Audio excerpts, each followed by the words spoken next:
যুবক ভাইরা, পর্দার আড়ালের মা, পৃথিবীতে কেউ বেঁচে থাকবে না, সবাইকে কবরে চলে যেতে হবে, সবাই কবরের বাসিন্দা হয়ে যাব।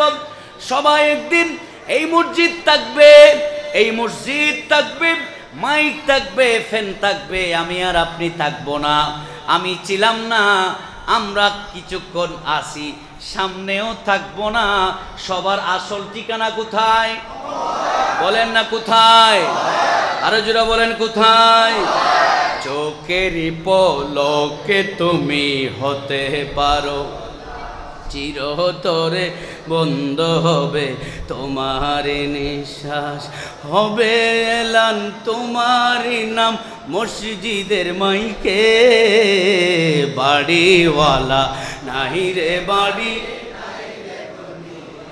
বাড়িওয়ালা আছে, রোজ যদি চলে যায় আপনাকে বাড়িতে রাখবে না, বের করে দিবে। সর্বোচ্চ 6 ঘন্টা থাকতে পারবেন, এরপরে আপনাকে বের করে দিবে। আপনার জায়গা হবে ওই মসজিদের খাটিয়ার ভিতরে। আর যদি খাটিয়াও না হয়, আপনার মৃত্যু যদি রোড অ্যাক্সিডেন্ট হয়, আপনার দেহ যদি বিলীন হয়ে যায়, আপনার শরীর যদি বিলীন হয়ে যায়, আপনার চক্ষু যদি বিলীন হয়ে যায়, অঙ্গ প্রত্যঙ্গ যদি বিলীন হয়ে যায়, আপনার অঙ্গ প্রত্যঙ্গ খুঁজে খুঁজে পকেট করে দাপন করা হবে।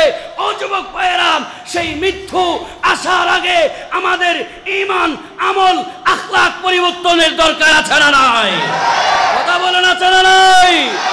আল্লাহ আমাদেরকে কবরে যাওয়ার আগেই আমাদের ঈমানটা মদিনাওয়ালা ঈমান বানায়া দাও।